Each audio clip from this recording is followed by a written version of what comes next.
Mesdames, Messieurs, bonsoir et bienvenue à votre grand magazine Show Diplomatique qui reçoit pour vous ce soir l'ambassadeur du Royaume du Maroc accrédité en République démocratique du Congo. Il s'agit de Monsieur Mohamed Ben Kadour. Avec lui sur ce plateau, nous parlerons de relations de coopération bilatérale qui existent entre les deux pays, de l'actualité internationale. Bonsoir Monsieur l'ambassadeur. Bonsoir.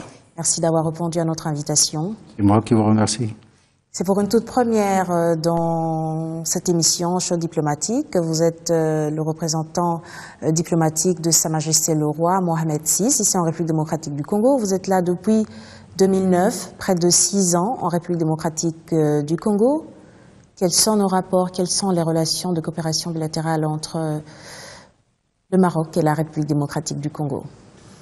Merci beaucoup. Donc, les relations entre nos deux pays sont excellentes. C'est des relations traditionnelles de coopération et d'amitié. Donc, c'est des relations qui se développent dans tous les domaines. Il y a des échanges de visites de part et d'autre dans tous les domaines.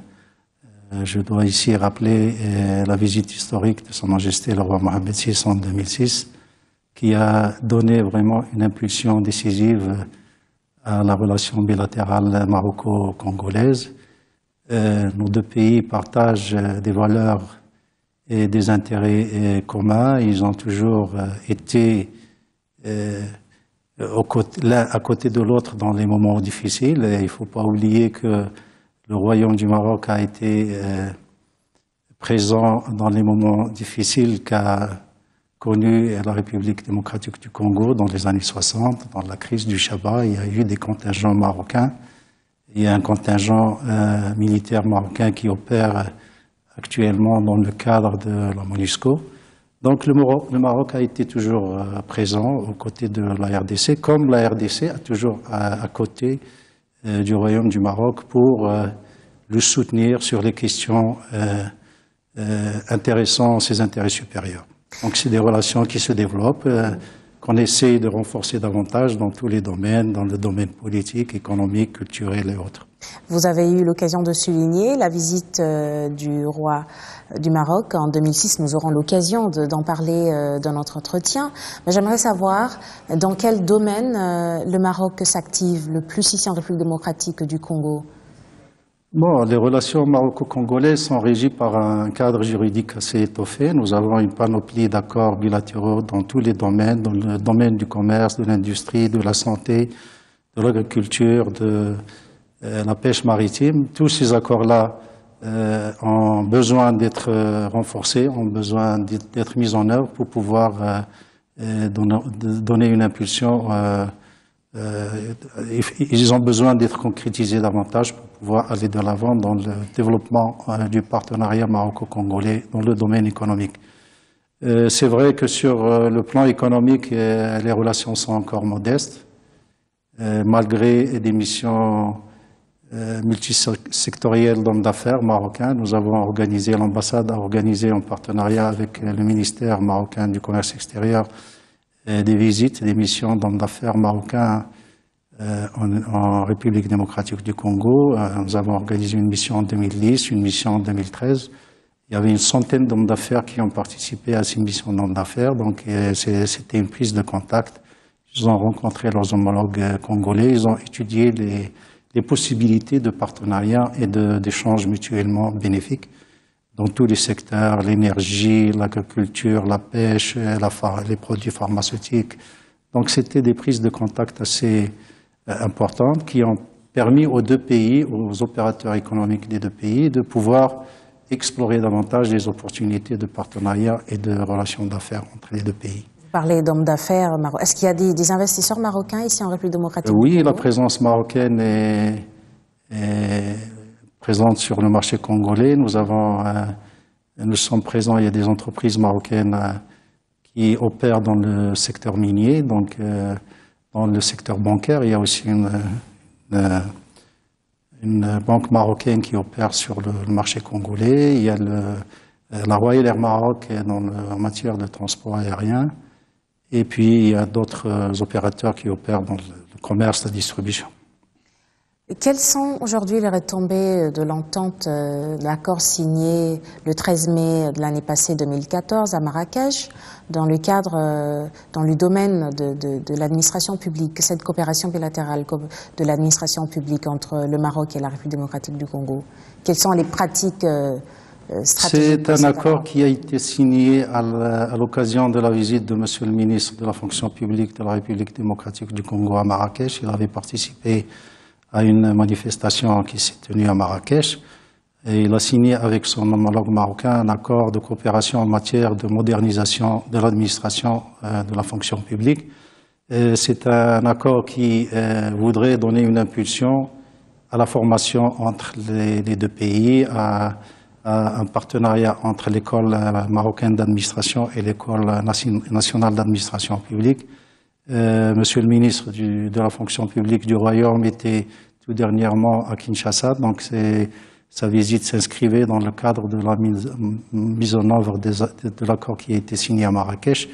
Et les experts des deux pays ont échangé sur la mise en œuvre de cet accord pour encourager davantage le partenariat dans le domaine de la formation des administrateurs dans le domaine de la modernisation de la fonction publique. Et où en êtes-vous aujourd'hui avec le projet, la cimenterie ici en République démocratique du Congo? Vous tentez de résorber le déficit en matière de ciment. Il y a une coopération pour ça dans le Bas-Congo, justement. Oui, il y a un groupe marocain qui est la cimenterie de 1 million de tonnes. Oui, c'est un investissement de l'ordre d'une soixantaine de millions d'euros qui concerne la construction d'une cimenterie d'une capacité de 1 million de tonnes. Déjà les travaux sont en cours. Le projet a été déjà lancé il y a quelques mois. Et je crois que la fin des travaux est prévue pour le mois d'août 2015. C'est un projet qui s'inscrit dans le cadre des investissements marocains en République démocratique du Congo. C'est une marque de confiance des opérateurs marocains dans le marché congolais. Parce que c'est un investissement d'envergure. C'est un investissement qui va permettre à résorber le déficit en matière de ciment en République démocratique du Congo.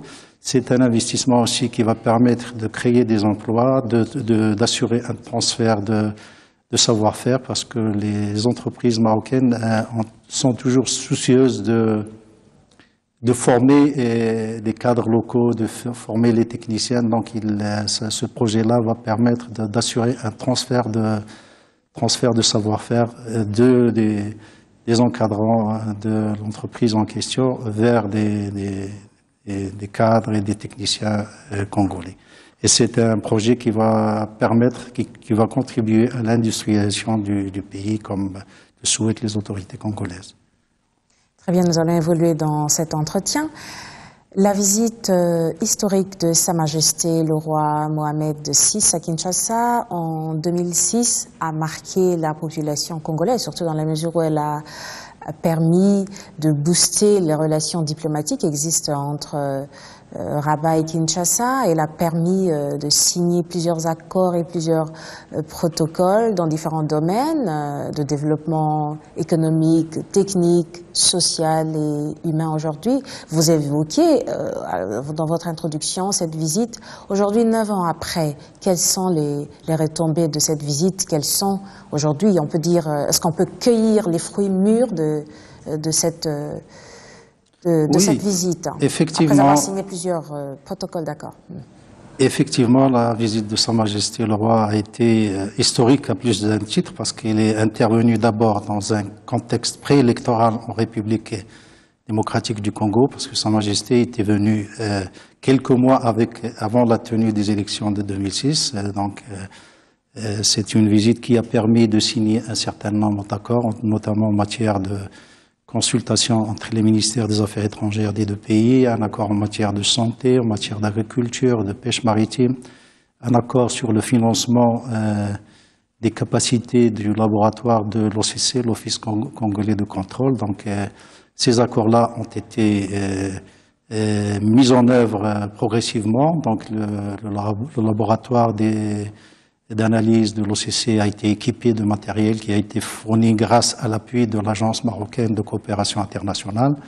Et les autres accords, bien sûr, sont en train d'être mis en œuvre dans le cadre des échanges entre les deux pays. Donc, c'est pour ça d'ailleurs qu'il y a des investisseurs marocains qui sont présents sur le marché congolais, parce que l'idée et les résultats de cette rencontre entre Sa Majesté le Roi et le président, son Excellence Joseph Kabila Kabange, a permis justement d'offrir le cadre pour donner une impulsion nouvelle à la relation maroco-congolaise, qui est sur une coopération traditionnelle. Mais on veut aller de l'avant pour percer sur d'autres secteurs, notamment le domaine de l'énergie, dans le domaine de l'environnement, dans le domaine forestier. Donc les deux chefs d'État avaient donné leurs hautes instructions pour que les responsables des deux pays puissent travailler davantage, redoubler d'efforts pour hisser les relations économiques et commerciales entre les deux pays à un niveau supérieur pour être au niveau des relations politiques existantes. Donc le secteur privé en particulier a été appelé à travailler davantage pour justement concrétiser cette volonté des deux chefs d'État pour pouvoir rehausser le niveau des relations économiques et commerciales qui, il faut le dire, sont restées jusqu'à présent modestes malgré les investissements marocains qui opèrent actuellement sur le marché congolais, notamment dans le secteur minier, la banque, les transports aériens et tout ça. Mais le niveau reste quand même modeste par rapport aux potentialités des deux pays, parce que la République démocratique du Congo dispose d'atouts importants, dispose de ressources naturelles. Le Maroc a un savoir-faire qu'il est prêt à partager en toute disponibilité avec les pays frères et amis africains, sans aucune contrepartie. Et cela a été réitéré à plusieurs reprises lors des visites officielles que des ministres marocains ont effectuées en RDC. Donc nous sommes prêts à partager notre savoir-faire, notre expertise dans le domaine de l'agriculture, dans le domaine de la pêche maritime, dans le domaine de l'habitat, dans le domaine de la formation professionnelle, dans tous les domaines. Donc le Maroc a toujours cette volonté de partager son expérience, bien sûr dans le cadre d'un partenariat gagnant-gagnant, parce que c'est ça la volonté. Nos entreprises, les entreprises marocaines, ont cette idée de travailler toujours dans un esprit de partage mutuel des bénéfices, parce qu'il s'agit de développer les liens d'amitié, de faire fructifier les potentialités des uns et des autres pour pouvoir offrir des opportunités d'emploi, créer des richesses pour améliorer les conditions de vie des populations dans les deux pays. Et c'est ça l'objectif que nous cherchons à atteindre à travers tous ces échanges de visites, à travers ces accords qu'on a signés et qui nécessitent d'être toujours appliqués de manière concrète et précise. Puisque le Maroc a une expertise, une très grande expertise dans plusieurs domaines, est-ce qu'il faut attendre que le gouvernement congolais vous tende la main pour demander de l'aide du Maroc dans différents domaines, selon votre expertise, ou vous avez aussi une politique d'exposer, de mettre en avant ce que vous pouvez offrir à la République démocratique du Congo? Vous avez une grande expérience dans les élections, par exemple. Oui, ça c'est un fait. Parce Il y a une année décisive pour la République démocratique du Congo, l'année prochaine 2006. Est-ce que le Maroc peut proposer cette expertise-là ou il faut attendre la main tendue de la République démocratique du Congo? De toute façon, comme je viens de le dire il y a un instant, le Maroc est toujours disposé à partager son expérience avec tous les pays frères et amis africains dans le cadre des échanges avec tous ces pays-là. Nous sommes animés d'une volonté d'agir de façon solidaire parce que Sa Majesté, depuis son accession au trône de ses ancêtres, n'a cessé de donner une impulsion à la coopération sud-sud parce que Sa Majesté estime que les pays africains sont dotés de ressources à la fois naturelles et humaines qui leur permettent de faire fructifier les richesses de l'Afrique pour l'Afrique. D'ailleurs, dans l'un de ses discours lors du forum maroco-ivoirien, c'était l'année dernière, au mois de février de l'année 2014, il avait déclaré que l'Afrique n'a pas besoin d'assistance étrangère. L'Afrique doit compter sur ses propres ressources. Elle a les capacités pour aller de l'avant, pour instaurer un développement économique et social en faveur des jeunes, en faveur de la population, pour améliorer les conditions. Donc nous inscrivons notre politique étrangère dans cette perspective-là, c'est-à-dire que nous sommes prêts à partager notre expérience avec tous les pays amis qui le souhaitent, en toute disponibilité, sans aucune contrepartie, parce que nous sommes animés d'une vision comme quoi... Il n'y a pas d'action sans intérêt. Oui, mais les intérêts sont partagés. Nous voulons travailler toujours dans un esprit gagnant-gagnant. Même le secteur privé marocain n'a jamais cherché uniquement à exporter des produits ou des services. Il est toujours animé d'une volonté de partage et de bénéfices mutuels, gagnant-gagnant. C'est d'ailleurs pour ça que quand vous voyez des investisseurs marocains, ils sont en train de...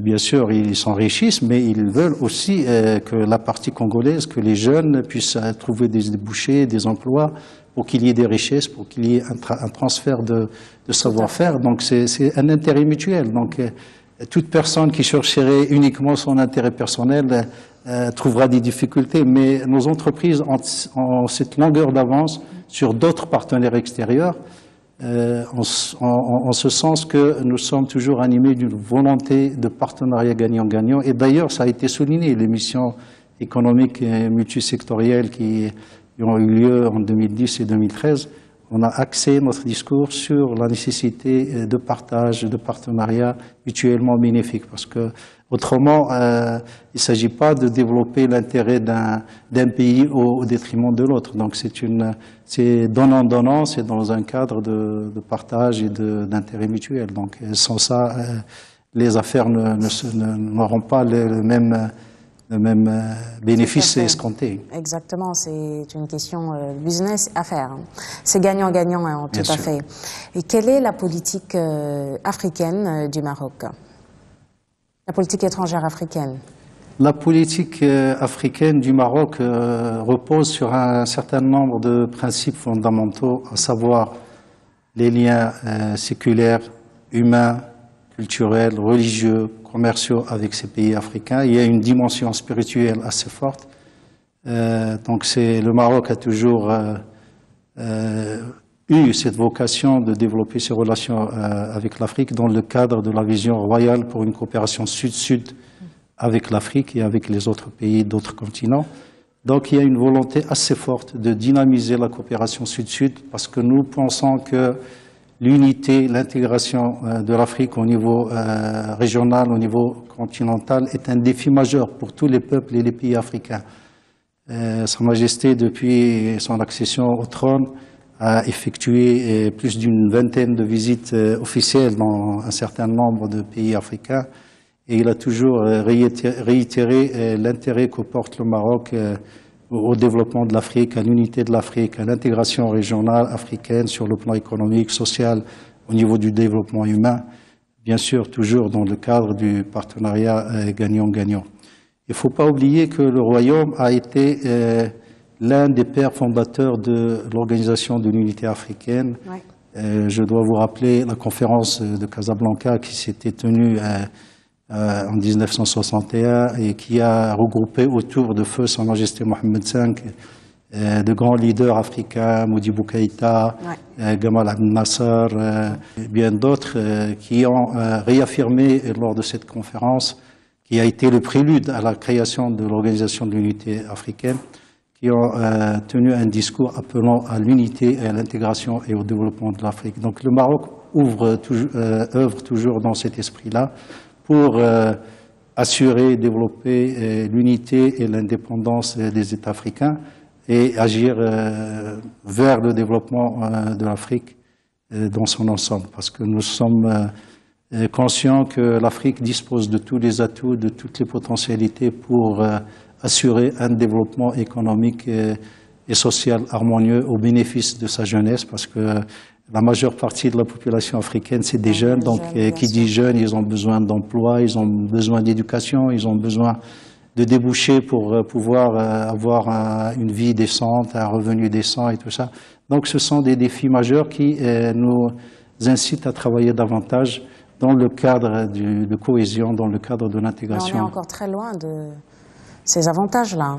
Oui, il y a des efforts qui sont faits. En tout cas, le Royaume agit dans sa sphère de compétences. Nous sommes membres d'un certain nombre d'organisations internationales, notamment l'Union du Maghreb arabe, à laquelle nous voulons vraiment, c'est une option stratégique de notre politique étrangère, nous voulons vraiment développer une complémentarité à l'échelle de l'Union du Maghreb arabe. Nous sommes membres, bien sûr, de l'Organisation des Nations Unies, nous sommes membres de l'Organisation de coopération du Sahara et du Sahel. Nous avons signé des accords préférentiels et d'investissement avec l'UEMOA, l'Union économique et monétaire de l'Afrique de l'Ouest. Nous envisageons d'autres accords de coopération et de commerce préférentiel avec d'autres sous-régions de l'Afrique. Mais notre objectif, c'est que l'Afrique puisse agir en toute cohésion pour mettre en synergie toutes les potentialités de l'Afrique pour pouvoir assurer un développement économique humain dans l'élément humain et le centre. Parce que les investissements, le meilleur investissement, c'est l'investissement dans le capital humain. Le Maroc a beaucoup investi en termes de formation, en termes d'éducation. Nous avons des ressources naturelles telles que le phosphate, telles que d'autres minerais, mais nous avons beaucoup investi dans l'éducation et la formation. C'est ce qui nous a permis de diversifier de notre économie, de créer des richesses, de créer des emplois. Nous avons mené une politique de développement de l'investissement étranger direct. Il y a de grands groupes industriels qui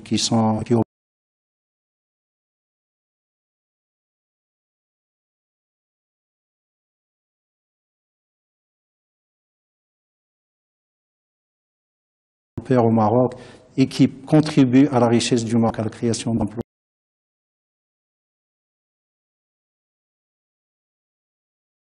À la création de richesses, au transfert d'expériences réussissent.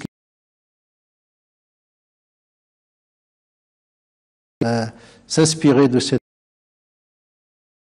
question précédente sur le partage, c'est ça, nous on ne peut pas imposer une quelconque expérience, mais nous sommes toujours prêts à partager notre expérience et nous l'avons démontré dans le cadre de nos relations avec les pays africains en matière d'irrigation, en matière de gestion des ressources naturelles, en matière d'habitat, en matière de bancaire. Donc c'est ça.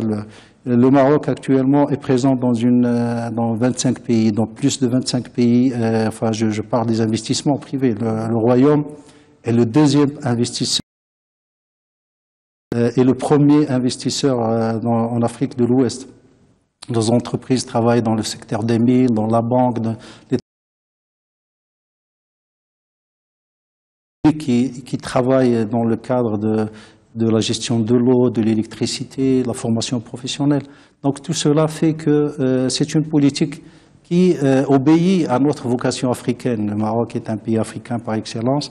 Et il n'y a pas seulement notre appartenance géographique au continent, mais aussi ces liens séculaires, historiques, culturels et humains qui font que le Maroc reste toujours attaché. Et d'ailleurs, Sa Majesté n'a pas cessé d'appeler les pays industrialisés puissent mener une politique qui respecte l'environnement, qui respecte l'identité et la culture des pays africains. Et il a appelé aussi à ce que les pays industrialisés puissent avoir une politique à visage humain qui tienne compte de la spécificité culturelle. Donc le Maroc reste toujours attaché à la défense des intérêts de l'Afrique dans les forums internationaux. D'ailleurs, lors du premier sommet Afrique-Union européenne qui s'était tenu en 2000 au Caire, le Maroc avait annoncé la décision sous les instructions de Sa Majesté le Roi, l'annulation de la dette des pays africains les moins avancés. Nous avons aussi exonéré leurs exportations des droits de douane. Donc c'était un geste pour encourager justement ces pays à décoller économiquement et à trouver des débouchés pour leurs produits. Donc c'est une politique de solidarité qui s'inscrit dans le cadre de la vision royale pour une coopération sud-sud solidaire et agissante, et ce que nous faisons au jour le jour. Très bien, Excellence, vous avez très bien développé, mais à chaque fois vous évoquez la question de la formation professionnelle. Moi, je vais plutôt poser la question en termes de bourses d'études, des inscriptions, parce qu'il y a beaucoup d'étudiants congolais qui désirent, qui souhaitent aller poursuivre le cursus universitaire au Maroc. Il y en a déjà qui étudient là-bas. Mais quels sont les critères aujourd'hui? Parce que nous recevons beaucoup de mails des étudiants qui voudraient savoir comment procéder à une inscription au Maroc, comment accéder, comment avoir une bourse. Est-ce que ça se passe au niveau de l'ambassade directement ou bien vous déposez ces dossiers de bourse ou d'inscription au niveau du ministère des Affaires étrangères?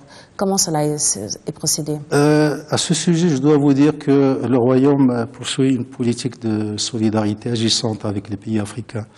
Actuellement, il y a plus de 8000 étudiants africains au Maroc, dont la plupart sont des boursiers. Plus de 6500 sont des boursiers. Et ces étudiants sont issus plus d'une quarantaine de pays africains. Cet effort-là, nous le faisons aussi envers la République démocratique du Congo.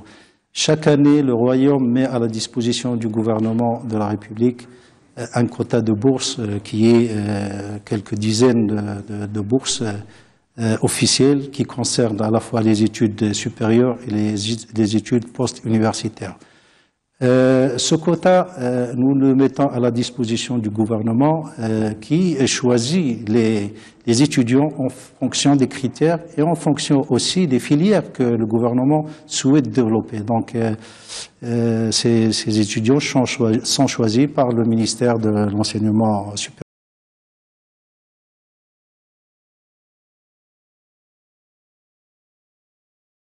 Les étudiants. Donc cet effort-là rentre dans le cadre de la solidarité du Royaume avec les pays africains. Et en plus de ça, il y a beaucoup de Marocains qui font le choix. C'est un honneur pour nous qu'ils puissent aller au Maroc poursuivre leurs études parce que le système éducatif marocain est assez performant, il a une renommée reconnue à l'échelle du continent et bien sûr nous encourageons tous les étudiants à poursuivre leurs études au Maroc. Mais bon, pour les critères,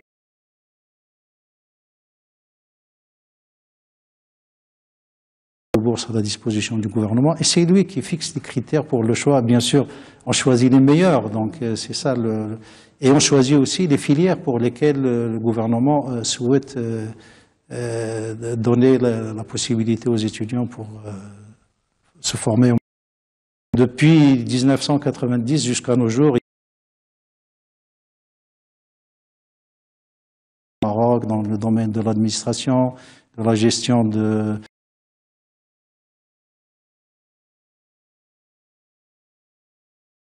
dans les technologies de l'espace. Donc il y a quand même un grand nombre d'étudiants congolais, de cadres congolais qui ont été formés au Maroc et qui peuvent apporter une plus-value pour le développement de leur pays dans le cadre des projets de développement des infrastructures et des programmes de développement économique et social qui sont menés dans votre pays. Très bien, nous allons évoluer dans notre entretien. Parlons de votre pays, le Royaume du Maroc. Quels sont les réalisés par le Bon, il y a deux aspects particuliers. Depuis l'accession de Sa Majesté le Roi en 1999 au trône de ses ancêtres, le Maroc a mené de profondes réformes à la fois politiques, économiques et sociales. Donc c'est des réformes d'envergure qui touchent tous les aspects de la vie nationale, que ce soit sur le plan politique, économique et social. Donc il y a un certain pour au processus démocratique, pour la modernisation du pays. Et il y a eu un effort au niveau du concept de l'autorité, parce que Sa Majesté a voulu vraiment que l'autorité réponde aux besoins spécifiques de la population, pour que les gens qui sont en contact avec la population, les gens, l'administration puissent vraiment être au service de la population. Nous avons aussi adopté un certain nombre de réformes concernant les droits de l'homme. Donc il y a eu la création du Conseil national des droits de l'homme. Il y a une instance équité et réconciliation qui a été mise en place en 2004 pour apurer le passé du Maroc en matière de violation des droits de l'homme. Donc il y a eu une commission nationale qui était chargée de faire éclater la vérité pour que les gens qui ont été ou qui étaient supposés être victimes de violation, donc ils ont eu l'occasion de dire leur calvaire. Et l'objectif de cette instance, c'était justement d'apurer le passé du Maroc en matière de droits de l'homme.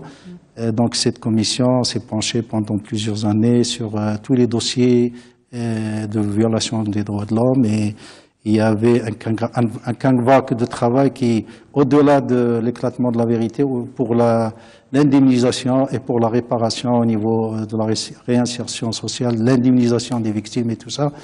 Avec la création du Conseil national des droits de l'homme, le Royaume a franchi un nouveau pas, parce que c'est un organisme indépendant qui scrute, qui monitorise les droits de l'homme dans tout le pays, et qui émet des rapports, y compris à Sa Majesté le Roi, pour donner une impulsion nouvelle au développement et à la protection des droits de l'homme. Les droits de l'homme au Maroc disposent de beaucoup de mécanismes, parce qu'il y avait la création d'un délégué interministériel pour les questions de droits de l'homme, il y a l'office du médiateur, il y a la société civile aussi qui est active, il y a les médias qui ont été encouragés et qui œuvrent dans le cadre de la protection et du développement des droits de l'homme.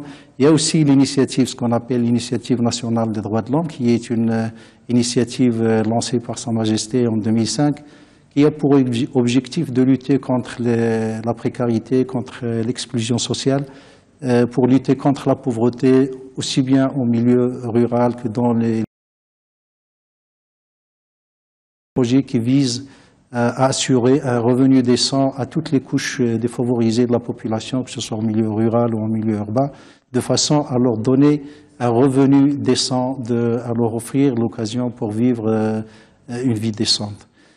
Il y a aussi une réforme en profondeur qui a été opérée avec l'adoption de la nouvelle constitution, parce que le Royaume a adopté en 2011, a plébiscité plutôt une nouvelle constitution en 2011 qui a été adoptée par référendum, et donc c'est une nouvelle génération de lois fondamentales pour le Royaume qui permet au Royaume de franchir un nouveau pas vers la construction démocratique, vers la consolidation des droits de l'homme et l'état de droit. Donc c'est une constitution qui consacre la séparation des pouvoirs, l'équilibre et la collaboration entre les pouvoirs, qui définit le domaine exclusif de Sa Majesté le Roi en tant que commandeur des croyants et en tant que chef de l'État, symbole de l'unité, de l'intégrité territoriale, et en tant qu'arbitre suprême de toutes les institutions politiques.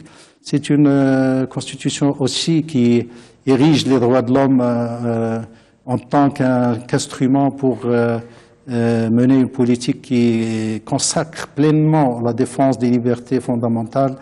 Il y a aussi la question de la linguistique, parce que la langue officielle du Royaume, c'est l'arabe. Jusqu'à 2011, c'était l'arabe, mais avec la nouvelle constitution, elle a consacré l'amazigh en tant que langue officielle, et donc les pouvoirs publics. L'amazigh, c'est le berbère? C'est le berbère, oui, c'est l'amazigh. Donc il y a une forte communauté marocaine qui parle cette langue. Donc c'est une langue qui a été érigée en tant que langue officielle, et le système éducatif marocain a commencé à enseigner cette langue dans les écoles primaires de façon à ce qu'elle puisse vraiment retrouver sa place en tant que langue officielle. Pourquoi aujourd'hui la question du Sahara est-elle considérée comme une ligne rouge à ne pas franchir avec le Maroc. Qu'est-ce qu'il y a comme problème? Qu'est-ce que le Maroc revendique? En quoi consiste le problème? Pour nous, Marocains, c'est une question de parachèvement de notre intégrité territoriale. Donc, le territoire du Sahara a toujours fait partie intégrante de notre territoire depuis les temps immémoriaux. Donc, pour nous, c'est une cause nationale à laquelle tout le peuple marocain, toutes les composantes de la population, les partis politiques, la société civile sont derrière Sa Majesté le Roi pour défendre l'intégrité territoriale de notre pays. Autant nous sommes prêts à coopérer pleinement avec les Nations Unies et avec les parties intéressées pour trouver une solution à ce conflit artificiel, je dois dire, autant nous sommes animés d'une forte volonté de défendre coûte que coûte notre intégrité territoriale.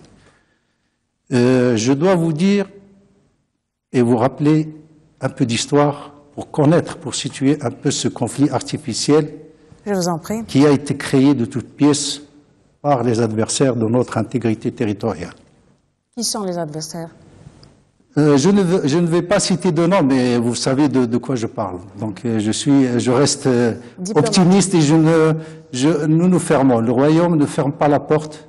Nous espérons que tous nos frères à l'échelle de l'Union du Maghreb arabe, à laquelle le Maroc attache une importance stratégique, pour que tous les peuples de la région profitent des ressources dont ils disposent, des capacités d'élus, et pour qu'ils puissent travailler dans un esprit fraternel.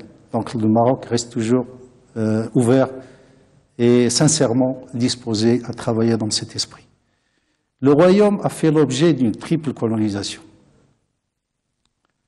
En 1912, il a subi le protectorat comme l'ensemble des pays africains. Il y avait un protectorat français dans la partie centrale du pays. Il y avait une domination espagnole dans une partie du nord et au sud du royaume. Il y a la zone internationale, la zone de Tanger, qui a fait l'objet d'une administration internationale. Donc, au moment où le Maroc a recouvert son indépendance en 1956, il n'a pas récupéré l'ensemble de son territoire. Cela veut dire quoi? Cela veut dire que la parenthèse coloniale ne peut pas empêcher le royaume de récupérer l'ensemble de son territoire, qui a été occupé par différentes puissances. Donc, lorsque nous avons récupéré la partie centrale et la partie nord du royaume, nous sommes entrés dans des négociations avec l'Espagne qui a administré le territoire du Sahara, y compris Tarfaya et Sidi Ifni. À travers la négociation avec l'Espagne, nous avons pu récupérer Tarfaya et Sidi Ifni, respectivement, en 1958 et 1969. Nous l'avons fait à travers la négociation et à travers des démarches au niveau des Nations Unies. Pour le Sahara lui-même, avant de récupérer notre Sahara, nous avons soumis la question à la Cour internationale de justice. Le Maroc a soumis la question de différends à la Cour internationale de justice pour établir la vérité et dire, parce que nos adversaires prétendaient que ces territoires étaient des territoires sans maître.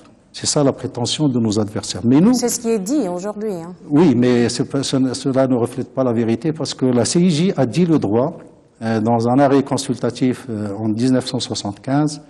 La CIJ a émis un arrêt consultatif qui précise clairement que ces territoires avaient toujours des liens, que les populations de ces territoires avaient des liens d'allégeance avec les différentes dynasties du royaume. Là, c'est le premier point. Deuxième point, on est entré dans une série de négociations avec l'Espagne pour récupérer le territoire. Ça s'est soldé par la signature d'un accord tripartite de 1975, sur la base duquel le Maroc a organisé, fort de ses droits et de ses faits, le Maroc a organisé la Marche verte, à laquelle 350 000 hommes avaient participé en 1975 pour aller rejoindre les populations du Sahara qui étaient des populations marocaines. Nous avons récupéré le Sahara, mais nos voisins ne l'entendaient pas de cette oreille. Donc ils ont tout fait pour nous contrarier sur la question du parachèvement de notre intégrité territoriale. Pour faire court, je ne vais pas, le temps ne permet peut-être pas d'expliciter davantage la position, mais en résumé, le Maroc a proposé en 1981 devant le sommet de l'Union africaine en 81, le sommet de Nairobi, nous avons proposé l'organisation d'un référendum d'autodétermination. D'accord? Donc nous sommes allés dans cette optique-là d'organiser le référendum. L'OUA s'est saisie du dossier, mais malheureusement, l'OUA... Ça s'est soldé en échec. Hein.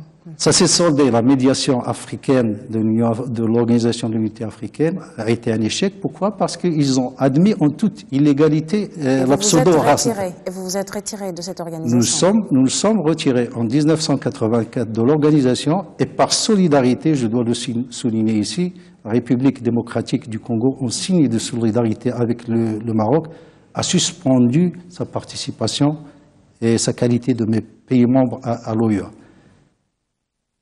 Donc, au moment où il y a eu cet échec de la médiation africaine, parce qu'on ne peut pas être à la fois juge et partie, le royaume était disposé à aller de l'avant pour organiser ce référendum, pour que les choses soient claires, pour que les populations de ce territoire puissent s'exprimer librement. Ouais.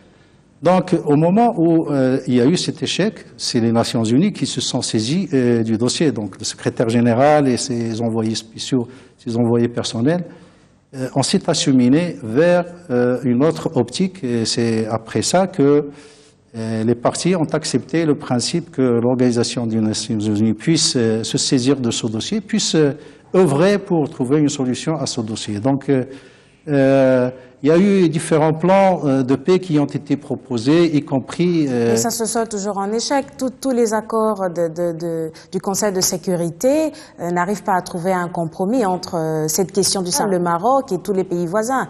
Et il y a plusieurs experts du Conseil des Nations Unies qui estiment que si on n'exerce pas de pression au Maroc, il faut oublier la question d'indépendance du désert du Sahara. Quel est votre point de vue? Pour que je puisse m'exprimer clairement sur ce dossier, moi je vous donne la position de notre pays qui est pour nous une question de souveraineté nationale et de parachèvement de notre intégrité territoriale.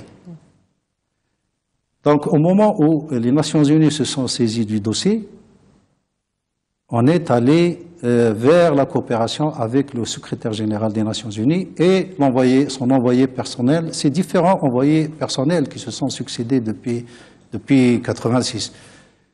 Il y a eu ces envoyés spéciaux ont proposé des plans de paix. Il y a le plan Becker 1, le plan Becker 2, qui proposaient des formules. Il ne faut pas oublier non plus aussi que la mise en place de la MINURSO, la mission des Nations Unies pour l'organisation des référendums, qui a été créée en 1981 sur la base d'un accord de cessez-le-feu entre les deux parties. Donc il y a un accord de cessez-le-feu. La mission est chargée d'appliquer strictement les dispositions concernant le cessez-le-feu entre les deux pays. Mais depuis 2004, les Nations Unies ont constaté que l'option du référendum ne pouvait pas se faire. Donc,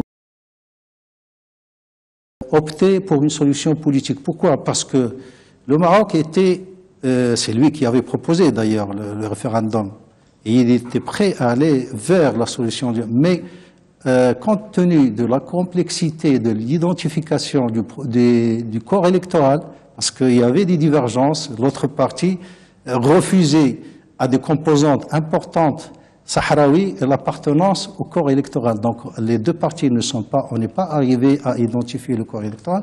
Donc les Nations Unies ont conclu que maintenant il faut chercher une option politique. D'accord? Donc il y a eu des négociations informelles, il y avait une série de négociations qui n'ont pas donné les résultats escomptés. Pourquoi? Parce que l'autre partie tergiverse et reste figée dans ses positions figées, à savoir l'organisation d'un référendum. Mais cette option-là a été définitivement abandonnée par les Nations Unies. Pourquoi? Parce que Depuis 2004, le secrétaire général et l'envoyé personnel et la communauté internationale avec le Conseil de sécurité prônent une solution politique, la négociation d'une solution politique sur la base d'un certain nombre de paramètres. Donc, sur la base de des appels du secrétaire général et de l'envoyé personnel, le Royaume a proposé l'initiative marocaine de négociation d'un statut d'autonomie pour la région du Sahara. Voilà, c'était là la réaction du gouvernement du Royaume du Maroc sur la question du Sahara. Et sur cette note que nous mettons un point final à cet entretien. Je rappelle donc à tous nos chers téléspectateurs que je venais donc de m'entretenir avec l'ambassadeur du Royaume du Maroc, accrédité en République démocratique du Congo, Monsieur Mohamed Ben Kadour. C'est la fin de notre entretien. Merci de nous avoir suivis et à mercredi prochain pour un nouveau numéro avec un nouvel invité. Bonsoir.